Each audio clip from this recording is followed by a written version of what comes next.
जलियांवाला बाग में सब लोग इकट्ठा हुए थे 1919 में। कितने अप्रैल को कुछ आप लोग का आइडिया है? 13 अप्रैल। थोड़ा बहुत आप लोग को पहले से पता रहता है ना तो थोड़ा सा ठीक रहता है। किसी भी चीज की जानकारी आपको थोड़ी सी पहले से पता रहे तो ज्यादा अच्छा होता है। तो 13 अप्रैल 1919 को इन्हीं के गिरफ्तारी के विरोध में कहा लोग इकट्ठा हुए थे? जलियांवाला बाग।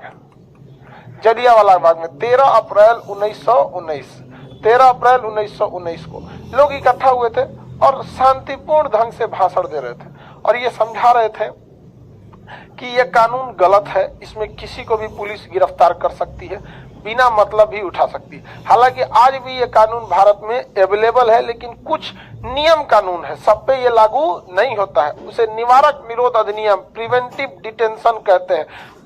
हमारे संविधान के अनुच्छेद 22 के 4 में यही कानून है जिसको उस समय विरोध हो रहा था, लेकिन वो हम लोग सब पे नहीं लगाते। एकदम खतरनाक कानून कर दीजिएगा ना तब लगा देगा आदमी यहाँ पर।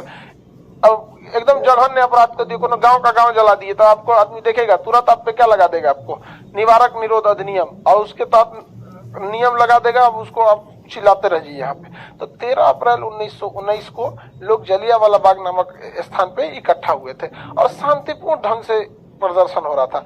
जलियांवाला बाग एक मैदान था और वो मैदान का मेन रास्ता जैसे गांधी मैदान है पटना में, तो चारों ओर से खुला हुआ है। चारों ओर से खुला नहीं था, बड़ी बड़ी दीवारें थी, तो दीवार से कोई चढ़ नहीं सकता था, घुसने का एक ही रास्ता था। तो जलियांवाला बाग का स्ट्रक्चर ऐसा था कि घुसने का एक ही रास्ता और ये बड़ी बड़ी दीवारें थी। यहाँ पर पीने के लिए बीच में एक तो कुआं था पानी, जहाँ से पहले तो पानी कुएं से ही लोग पीते थे और यहाँ आराम से शांतिपूर्ण भाषण दिया जाता था। हंसराज नाम का एक तो भारतीय था जिसने अंग्रेजों को सूचना दे दिया कि यहाँ आपके जो कानून बनाया गया ना उसके विरोध में लोग इकट्ठा हुए। हम हिंदुस्तानी लोगों का यही तो खराबी है, यहाँ पे आराम से कोई ना कोई फूटने वाला मिल जाता है। जयचंदों की कमी ही नहीं रही है भारत में। यहाँ पे हर गली में आपको एगो जयचंद मिलेगा डुबाने वाला। यहाँ पर बताइए, जाके सूचना दे दिया यहाँ पर कहीं कहीं भी देखिए। बताइए मीर जाफर नहीं मिला रहा था, आपको पढ़ा दिए हैं, तब सिराजुद्दौला मारा जाता नहीं, मारा मीर जाफर मिल गया वहां पे चट्टा कहीं का। तो अंग्रेज सब हमेशा यही किया। सब 1857 की क्रांति में सिंधियों ने साथ दे दिया उसका। बताइए सिंधिया सबसे अमीर थे, सबसे ज्यादा पैसा था, उनको पैसा दौलत देना चाहिए ना। बताइए किससे मिल गया? सब अंग्रेज से। कोई बात है? यहाँ पर लोगों को भी उस समय भारत वालों को भी तो ऐसे करना चाहिए था। हम लोग नहीं न थे ना, तो सीधे जो अंग्रेजों का साथ दिया वो अंग्रेजों की औलाद। सीधे कोई अंग्रेजों का साथ है तो बाप का थोड़े अंग्रेज का है, तो जनरल डायर का है। नहीं समझ में आया? इसमें गलत क्या है?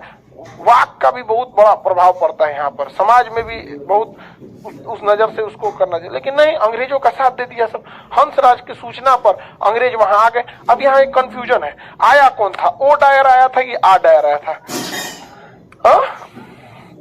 आ डायर और ओ डायर, इन दोनों में आया कौन? देखिए ओ डायर उस समय पंजाब का लेफ्टिनेंट गवर्नर था। ओ डायर पंजाब का क्या था? लेफ्टिनेंट गवर्नर था।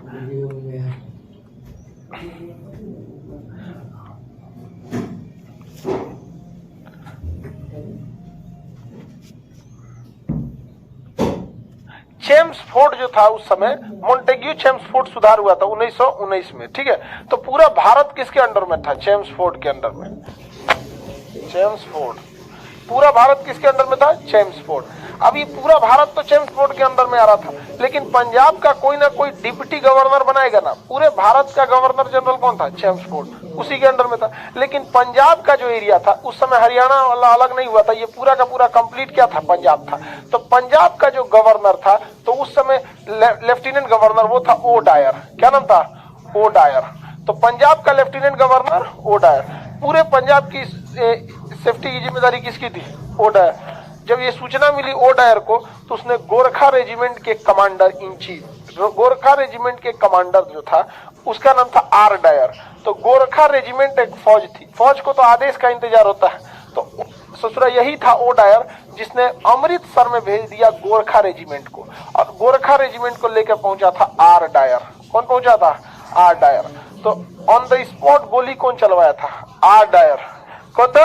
R Dyer. और आर डायर एक सेनापति था, ब्रिगेडियर आर डायर। समझ में आ गया कि नहीं आ गया? ब्रिगेडियर आर डायर वो किसको लेके पहुंच गया? गोरखा रेजिमेंट, गोरखा रेजिमेंट को लेके पहुंच गया था। जबकि उसको भेजा कौन था? वो डायर। चेम्सफोर्ड तो पूरे भारत को संभाल रहा था, इसको कोई मतलब नहीं था, दिल्ली में बैठा हुआ था। और ये लोग भारतीयों की जान को बहुत कमजोर समझते थे, कोई मतलब का नहीं, जिसको जितना मार दिया यहाँ पे। अब वहां पहुंच गया आर डायर, और आर डायर वहां चारों ओर से घेर लिया, कोई सूचना नहीं दिया क्या कर रहे हो क्या नहीं, सीधा गोली चलवाना चालू किया। इतने लोग मरे थे ना, मतलब आंकड़ा जो था उससे कई गुना ज्यादा लोग मरे थे। आपको भी पता है, ट्रेन अगर एक्सीडेंट होता है 100 लोग मरेंगे तो 4 गो आदमी का आएगा वहां पर, इसमें पेपर में आएगा, वहां पे न्यूज में। आपको पता है रेलवे डिपार्टमेंट में जनरल वाला मरता है तो बताइए वो नहीं करता है कोई मरा है। अगर जनरल डिब्बा 4 गो है, चारों मर गया तो कौन ना बताएगा, क्योंकि जनरल टिकट लेने से पहले आपसे आपका डिटेल नहीं मांगा जाता है। तो कहेगा हमको क्या पता कौन गया, मांगेगा ही नहीं। जब आप स्लीपर या रिजर्वेशन कराते हैं ना, तब आपको अपना डिटेल देना पड़ता है। जनरल टिकट खरीदने में किसी को डिटेल देना है जी, दे दो मुगल सराय हो गया, लेगा पूरा उधिया जाएगा टिकट, तो कौन ना पूछता है आप लोग को, जनरल वालों को। 2 रीजन है, एक तो डिटेल नहीं रहता है, दूसरा रेलवे डिपार्टमेंट में बैठा, दिमाग में बैठा है तो लोग नॉर्मल लोग होते हैं, जनरल वाले। एसी में मर जाएगा तुरंत कहेगा अरे बाप रे बाप ये घटना हुआ, इसे इसे यहाँ पे। तो इतने लोग मारे गए थे, कुछ लोग कुआं में कूद के मर गए, कोई हार्ट अटैक से मर गया, कोई दब के मर गया, गोली चला दिया यहाँ पर, और आर डायर वहां से सेना लेकर चला गया। रियलिटी में देखिएगा तो ज्यादा गलती आर डायर का कि ओ डायर का, सारा गलती ओ डायर का। आर डायर तो सेनापति है, उसको जहां गोली मारने को कहिएगा मारेगा, नहीं मारेगा तो उसी को मार दिया जाएगा, क्योंकि आर्मी का रूल बहुत खराब होता है, senior is always correct. Senior अगर बोला नहीं किए तो आप ही मराएंगे। यहाँ पे फौज में देखिए, कभी पुलिस वालों को देखिएगा, एक पुलिस वाले को मारेंगे ना, तो अगर देखेगा कि दुश्मन हावी पड़ रहा है, गुंडा हावी, बाकी भाग जाएगा सब, और डीएसपी मारा जाएंगे। बहुत बार ऐसा हुआ है, एसपी डीएसपी को छोड़ के सिपहिया भाग गया है, सब भाग जाता है सब यहाँ पे कई बार। लेकिन सेना में कभी सुने कि कारगिल में कोई भाग गया है? रूल होता है वहां पे, जो कमांडर है ना, भागिएगा तो मार देगा, भाग ही नहीं सकते हैं उनको, क्योंकि अगर दुश्मन की गोली से भागिएगा तो दुश्मन तो दूर है, पता चला उसके गोली लगे ना लगे, कमांडर तो सतवे आपका, पकड़ के मार देगा भेजे पे, यहाँ पे चलिए यहाँ से, यहीं लड़के यहीं मरना है। और जब आप फौज ज्वाइन करते हैं ना, तो आपको इस साइन कराया जाता है, यदि आप युद्ध छोड़ के भागते हैं तो आपका कमांडर आपको मार देगा गोली ऑन द स्पॉट, आप खुद ही साइन करेंगे अपने मृत्यु नामा पे। उसके कुछ ना कुछ प्रोटोकॉल्स होते हैं, समझ में कि नहीं। आर्मी बहुत डिसिप्लिन है, और आर्मी इसी बात पर चलती है कि आर्मी में डिसिप्लिन है। अगर आर्मी में डिसिप्लिन नहीं रहेगा ना, तो 13 लाख फौज है हमारे यहाँ पे, एक आदमी से संभाल में नहीं आएगा, एक सेनापति से कहियो विद्रोह हो जाएगा। लेकिन जहां विद्रोह करेंगे बाकी के रेजिमेंट मार के उड़ा देगा वहां पे। तो यहाँ आर डायर का तो खैर इसने गोली चलाया, लेकिन भेजा कौन था? O Dyer. कौन भेजा था? O Dyer. इसका पूरे भारत में विरोध हुआ। महात्मा गांधी को कैसरे हिंद की उपाधि अंग्रेजों ने दिया था, महात्मा गांधी ने उस उपाधि को लौटा दिया, कहा कि रख रहे चोट्टा कहीं का। यहाँ पे रविन्द्रनाथ टैगोर को नाइटहुड की उपाधि दिया गया था, उन्होंने उस उपाधि को लौटा दिया। वायसराय जो था, मतलब चेम्सफोर्ड ये था, वायसराय के मंडल में थे सब, क्योंकि 1857 की क्रांति के बाद गवर्नर जनरल को क्या बना दिया गया था? वायसराय, नाम बदल के कर दिया गया चमचा। तो वायसराय का जो मंत्रिमंडल होता है उसको कार्यकारिणी परिषद कहा जाता था, वर्किंग एग्जीक्यूटिव मेंबर, जो उसको दिमाग देते थे वायसराय को। वायसराय अपने सारे निर्णय अपने एग्जीक्यूटिव मेंबर कार्यकारिणी परिषद में चर्चा करता था। उसमें एक भारतीय भी थे, डॉक्टर शंकर नायर। तो शंकर नायर कार्यकारिणी परिषद में थे, किसके? चेम्सफोर्ड के। तो चेम्सफोर्ड से डॉक्टर शंकर नायर ने कहा कि कितना जघन्य अपराध हुआ है, मासूम लोगों के ऊपर गोलियां क्यों चला दी गई, यहाँ पर निहत्तों के ऊपर आप गोलियां क्यों चलाए? तो चेम्सफोर्ड कहता है हो सकता है हुआ होगा, इतना अब मन करता है कि वो बढ़िया से गरियाए आदमी। हाँ समझ में है। एक चीज इनको पता था कि भारतीयों की एक खराबी, वो किसी चीज को बुरा नहीं मानेंगे, सबसे ज्यादा वो बुरा मानेंगे उनको धर्म के बारे में कुछ बोलिएगा तो। इसलिए देखिएगा ये कभी धर्म के बारे में नहीं बोला, इंग्लैंड वाले आके कभी आपके धर्म के मामले में नहीं। हमारा पाकिस्तान से मेन झगड़ा किस बात का है?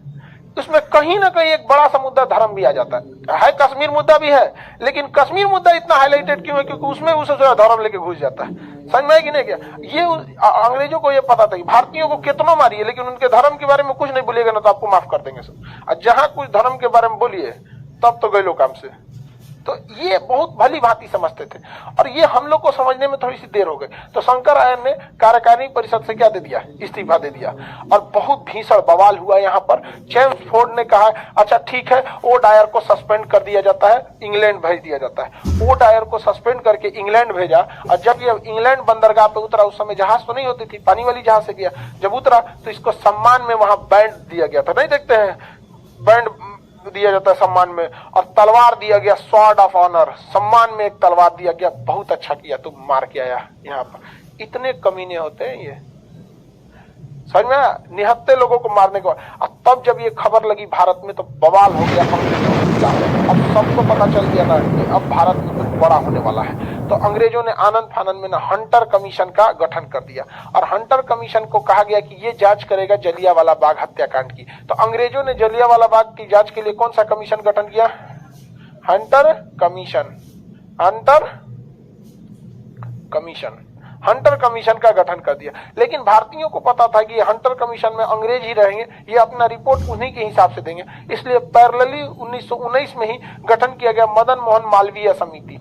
मदन मोहन मालवीय समिति। मालवीय समिति भी क्या कर रही थी? जलियांवाला बाग की जांच कर रही थी, हंटर कमीशन भी जांच कर रही थी। हंटर कमीशन ने रिपोर्ट दिया कि जनरल ओ डायर ने जो आदेश दिया था कि जाके वहां सेना भेजो, ये गलत नहीं था, क्योंकि वहां के लोग उपद्रव कर रहे थे।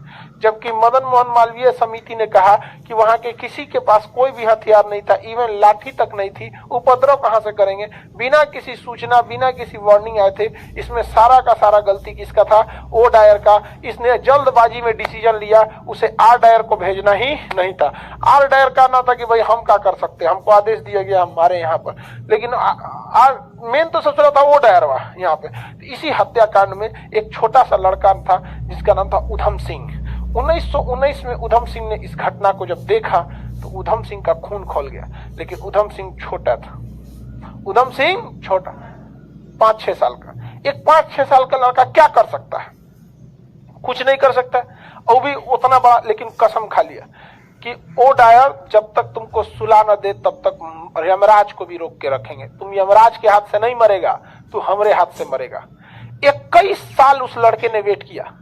उधम सिंह छोटे थे, 21 साल इंतजार किया, और जब जवान हुआ 1940 में, समझ में आ गया? 21 साल इंतजार किया। छोटा लड़का था, तोतला के बोलने वाला, लेकिन कसम खाया था कि लाश का बदला लेंगे, ओ डायर तुम यमराज के हाथ से नहीं मरेगा। और उसके बाद जब 1940 में बड़ा हुआ, 26 साल की एज में, उधम सिंह पूरा बढ़िया से सूट बूट पहन के, और वहां पे ना जो अंग्रेजों का ड्रेस होता था वही ड्रेस पहन के इंग्लैंड में चल गए जहां पार्टी चल रही थी। और एक मोटी सी किताब लिए थे यहाँ पे, और उस किताबों में ना खूब अच्छा से काट के जगह बनाए थे बंदूक रखने का। तो किताबा खोला गया, पेज पहले बंदूक रख के ऐसे खांच बना लिया, उसका धीरे धीरे काट काट में खूब अच्छा बंदूक रख गया, किताब रख के घुस गया पूरी पार्टी में। और इंग्लिश बहुत शानदार बोलते थे। उसके घुस गया, very general O Dyer, O Dyer घुस गए यहाँ पे, ओ डायर। तब बंदूक कॉपी निकाला, मिस्टर डायर, और सबके सामने 7 गोली मार दी। पूरा इंग्लैंड के उस महफिल में पूरी हड़कंप मच गई वहां पे।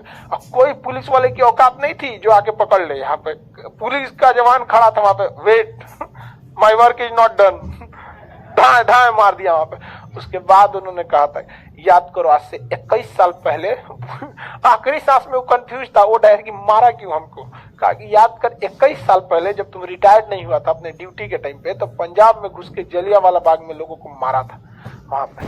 अब समझ में आया? तुम्हारा घर है, तुम्हारी पुलिस है, तुम्हारा देश है, हमारी गोली है, घुस के मार दिए तुम्हारे में। तुमको क्या समझ में आता है? तो उधम सिंह ने गोली मार। लेकिन वही हंसराज जैसे जन्मे करते हैं आपको, जयचंदों की तो देश में कमी नहीं है, हर परिवार में एगो जयचंद मिलेगा।